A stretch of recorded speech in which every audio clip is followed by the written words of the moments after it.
in shocking detail. And he uses illustrations that they can understand that tells them the world is going to come to an end someday. And here's how it's going to happen. So, to fully understand the depths of what Jesus could have revealed to the Galileans regarding how and why he would return in the last days, we must understand the unique culture to whom he was speaking. We need to see the Messiah through their eyes.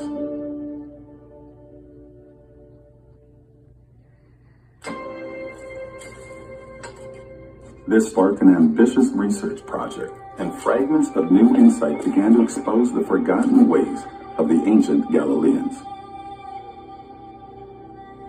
You know that 2/3 of the gospel took place in a little strip of land by the Sea of Galilee. 2/3 of the gospel. It actually makes no sense. You really think about it. Most of the Jews didn't live there, but yet 2/3 of the gospel took place right there. So you cannot ignore the culture and the people, the life and the habits of those days. And that's why the Galileans are playing such a big part. There are a lot of other people who have a lot of pieces to the puzzle. And a lot of other people are working on the same projects. It's an enormous research project to make sure that you find it and get it right, because there were so many people bringing up little bits and pieces of this. I'm thinking, there's got to be a pattern here. And there was. Pieces to a puzzle that formed a prophetic timeline woven throughout the ancient scriptures that directly references an ancient Galilean ceremony. A ceremony that was passed on through generations to foretell how and why Christ will return in the last days of the world. And of all the ancient ceremonies this secret could have been hiding, it was discovered within a one-of-a-kind wedding. A wedding that contains a series of customs that would unfold over an entire year, revealing a chronological sequence of events that perfectly aligns with the recorded biblical prophecies leading to the second coming of Christ. It's a wedding. It is a Galilean-style wedding. There's no doubt about it.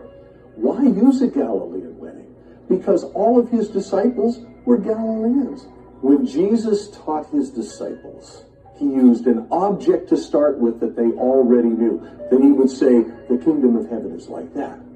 In the case of the Galilean wedding, he would say to the guys, you know what our weddings are like, don't you? We do them all the time. The end of the world is going to be like that. The parallels to the rapture are incredible, and it is so brilliant. It's so brilliant. So, what exactly about their ancient wedding changes everything that we thought we knew about the second coming? To truly understand the depth of what we're only now rediscovering, we must journey back to ancient Galilee during the time of Christ to follow the very sequence of events that was hidden within their prophetic wedding. This is where the story begins.